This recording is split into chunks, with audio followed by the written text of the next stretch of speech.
शुरुआत करते हैं उत्तर प्रदेश की बड़ी खबर के साथ और बड़ी खबर यह है कि यूपी में जल्द हो सकता है योगी कैबिनेट का विस्तार। जी हां, ये बड़ी जानकारी सामने आ रही है। देखिए, लोकसभा चुनाव खत्म होने के बाद से इसकी चर्चाएं तेज थी कि योगी कैबिनेट में बड़ा उलटफेर हो सकता है और अब खबर सामने आ रही है कि यूपी में जल्द योगी मंत्रिमंडल का विस्तार होगा। कुछ नए चेहरों को इसमें जगह मिल सकती है, कुछ पुराने चेहरे ऐसे हैं जिनकी छुट्टी हो सकती है। बीजेपी के राष्ट्रीय महामंत्री विनोद तावड़े ने कल लखनऊ में बैठक की थी। बंद कमरे में यह बैठक की गई थी और बैठक के बाद मंत्रिमंडल में फेरबदल की चर्चाएं तेज हो गई। योगी मंत्रिमंडल में 6 जगह अभी भी खाली है। अजय दुबे लखनऊ से हमारे सहयोगी लाइव हमारे साथ जुड़ चुके हैं ज्यादा जानकारी के लिए। अजय, अभी 6 जगह है जो कि खाली हैं, तो क्या इन 6 जगहों को सिर्फ फुलफिल करने का काम किया जाएगा या फिर कुछ ऐसे नए मंत्री हैं जिन्हें जगह दी जा सकती है, पुरानों की छुट्टी हो सकती है, क्या संभव माना जा रहा है? देखिए, अभी का जो संभावी कारण है वो इसके चलते है कि प्रदेश अध्यक्ष जो है वो बदला जाना है। भूपेंद्र चौधरी जो प्रदेश अध्यक्ष होने से पहले भी सरकार में मंत्री थे और कद्दावर नेता है, पश्चिम की राजनीति में पकड़ है, जिस समाज से आते हैं उसमें असर है। तो अब ऐसे में जब प्रदेश अध्यक्ष से हटेंगे वो, तो उनके लिए एक मजबूत जो कुर्सी है मंत्री पद की, उसको एडजस्ट करने के लिए और इसके अलावा ये भी दावा किया जा रहा है संगठन के सूत्रों की तरफ से कि कुछ मंत्रियों को उनके पद से हटाकर उनके परफॉर्मेंस के चलते और नए मंत्रियों को भी, नए जो लोग हैं उनको भी अवसर देने की तैयारी यहाँ पर की जा रही है। विनोद तावड़े संगठन के महत्वपूर्ण पदाधिकारी दिल्ली से पहुंचे हुए हैं यहाँ पर। उनके आने का महत्वपूर्ण कारण ये भी है कि जो जिला अध्यक्ष है उनकी भी सूची प्रस्तावित है, जो आजकल में उत्तर प्रदेश के बीजेपी के अलग अलग जिलों के अध्यक्ष की सूची भी आनी है, वो भी आ सकती है। तो निश्चित तौर पर कैबिनेट एक्सपेंशन की जो बात है, भूपेंद्र चौधरी उसके केंद्र बिंदु दिखाई दे रहे हैं। वो क्योंकि प्रदेश अध्यक्ष बदला जाना है तो उनका जो आगे कद रहेगा उसे देखते हुए प्रदेश अध्यक्ष के पद से अब मंत्री पद की बात हो रही है। इसके अलावा नए चेहरे भी मंत्री पद में देखने को मिल सकते हैं। बिल्कुल, यानी कि नए चेहरों को भी जगह दी जा सकती है। चलिए अजय, जुड़ने के लिए और तमाम जानकारी के लिए अजय लगातार इस पर अपडेट दे रहे हैं। अजय, जिस तरीके से आप ये कह रहे हैं कि नए चेहरों को भी जो जगह है वो दी जा सकती है, क्या ये जो नए चेहरे जिनको जगह दी जाएगी इसका इस लिहाज से रखा जाएगा क्योंकि आगे आने वाले समय में उत्तर प्रदेश में विधानसभा चुनाव होंगे?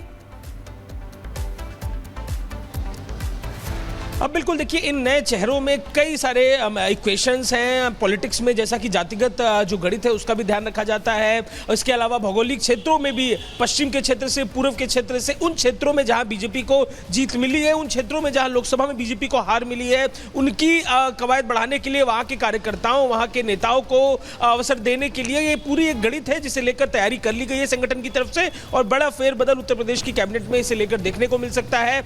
इसमें जातीय गणित भी देखने को मिलेगी, इसमें लोकसभा चुनावों का प्रभाव भी देखने को मिलेगा और विधानसभा चुनावों से पहले की तैयारी भी देखने को मिलेगी इस कैबिनेट के फेरबदल में।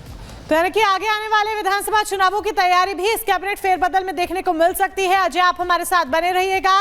तो योगी कैबिनेट का विस्तार बहुत जल्द माना जा रहा है। इस बीच एक बड़ी अपडेट आपको ये भी बता दें, सियासत से जुड़ी हुई और महाकुंभ से जुड़ी हुई कि लखनऊ में जेल भेजे गए हैं सपा नेता मनीष। महाकुंभ को लेकर अफवाह फैलाने का आरोप है समाजवादी पार्टी के नेता मनीष जगन और इसी आरोप के चलते जेल भेजे गए हैं नेताजी। लखनऊ में जेल भेजे गए समाजवादी पार्टी के नेता मनीष जगन। आरोप महाकुंभ में अफवाह फैलाने का। दरअसल उत्तर प्रदेश सरकार की पैनी नजर है कि महाकुंभ को लेकर कोई भी अफवाह ना फैलाए।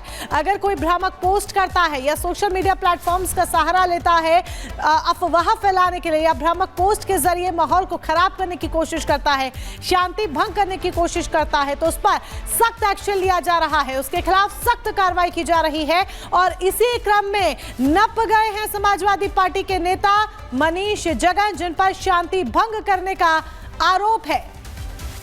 और अजय हमारे साथ लगातार बने हुए हैं, अजय का रुख करेंगे। अजय, देखिए, समाजवादी पार्टी के नेता नप गए हैं। सपा के नेता इससे पहले भी लगातार अलग अलग बयानबाजी, अनर्गल बयानबाजी महाकुंभ को लेकर करते रहे हैं, लेकिन अब सपा के नेता पर एक्शन हुआ है। वो सपा कार्यालय समाजवादी पार्टी के नेताओं के घरों पर देखने को मिल रहा है। ये हम सपा कार्यालय के बाहर की तस्वीर आपको दिखा रहे हैं और जरा देखिए कैसे कार्यालय के बाहर आपको पुलिसकर्मी भी मुस्तैद दिखाई देंगे। और इसके अलावा क्योंकि अभी के जो यहाँ पर समाजवादी पार्टी के हालात है, अबू आजमी महाराष्ट्र के चेहरे समाजवादी पार्टी के विधायक वो मौजूद है। अबू आजमी जी, बताइए, यहाँ पर मनीष जगन अग्रवाल को गिरफ्तार कर लिया गया है, समाजवादी पार्टी काफी आक्रोश में दिखाई दे रही है। नहीं, ये तो आजकल जब से बीजेपी की सरकार है इनका दिमाग खराब है। ये बिल्कुल समाजवादी पार्टी को क्रश करना चाहते हैं। मगर समाजवादी पार्टी ही पार्टी है जो बीजेपी से लड़ करके इनकी सांप्रदायिकता ख़त्म करेगी। तो ये लोग हमारे लोगों को अनायास कुछ भी होता है ना तो उनके ऊपर जुल्म ज़्यादती करते हैं, झूठे केसेस कर रहे हैं, लोग गिरफ्तार कर रहे हैं। ये समाजवादी पार्टी इस पर आंदोलन करेगी।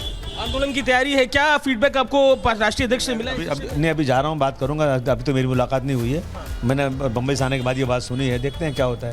अब आजमी देखिए अपनी बात रखते हुए दिखाई दे रहे हैं। इसके अलावा महत्वपूर्ण ये है कि जिस तरीके से ये गिरफ्तारी हुई है उसको लेकर पार्टी के जो कार्यकर्ता हैं आक्रोश में है। ये भी तमाम तस्वीरें देखने को यहाँ पर मिल रही है। बिल्कुल, तो तमाम तस्वीरें जो हैं जो इस तरह की दिख रही हैं। अजय, जिस तरीके से आप यहां पर दिखा रहे थे कि समाजवादी पार्टी के कार्यालय के बाहर समाजवादी पार्टी के कई ऐसे नेता हैं जो कि एकत्रित भी हुए हैं क्योंकि गुस्सा उनके अंदर है जिस तरीके से ये एक्शन लिया गया है। लेकिन ये पहले ही उत्तर प्रदेश सरकार की तरफ से यहां पर क्लियर कर दिया गया था, लाउड एंड क्लियर कह दिया गया था कि सनातनी पर्व के लिए, सबसे बड़े महापर्व के लिए, महाकुंभ को लेकर कोई भी किसी भी तरह की अफवाह ना फैलाए। तो महाकुंभ को लेकर एक तरफ सपा के नेता कार्यकर्ता अफवाह फैलाते हैं, दूसरी तरफ कुतर्क देते हैं और कहते हैं कि ना स्वर्ग है ना नरक है, ये सब लोगों को बरकरारने का काम किया जा रहा है। आखिर क्यों बार बार समाजवादी पार्टी के मुखिया और नेता सनातनियों के महापर्व को लेकर दुष्प्रचार कर रहे हैं, अनर्गल टिप्पणी कर रहे हैं, आपको बताएंगे। 50-55 करोड़ लोग उत्तर प्रदेश में महाकुंभ के आयोजन के साथ जुड़ेंगे। ये उत्तर प्रदेश और देश की इकोनॉमी को कितना इसको बूस्ट प्राप्त मिलेगा, इसका अनुमान आप कर सकते हैं। 50 करोड़ तो नहीं आए हैं, 60 करोड़ लोग आए हैं। आप उनकी गिनती कम मत करिए।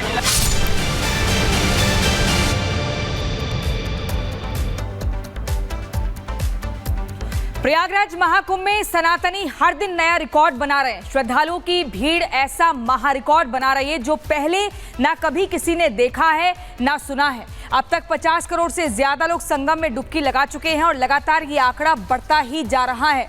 ऐसे में व्यवस्था भी बेहतर की गई है ताकि किसी को भी कोई समस्या का सामना ना करना पड़े, चाहे सेलिब्रिटी हो। सब महाकुंभ में आस्था की डुबकी लगा रहे हैं, लेकिन राजनीति के लिए, वोट बैंक तुष्टीकरण के लिए कुछ नेता लगातार महाकुंभ पर सवाल उठा रहे हैं।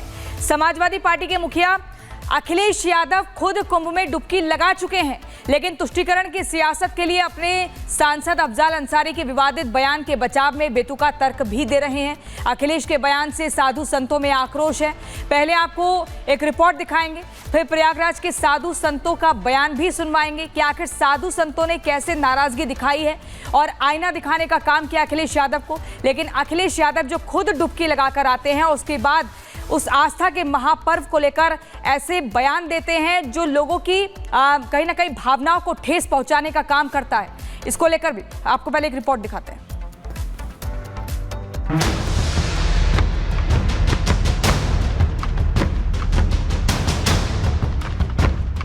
कि संगम तट पे नहा करके व्यक्ति पवित्र हो जाएगा, पाप धुल जाएगा। लग रहा है कि नर्क में तो कोई बचे ही नहीं।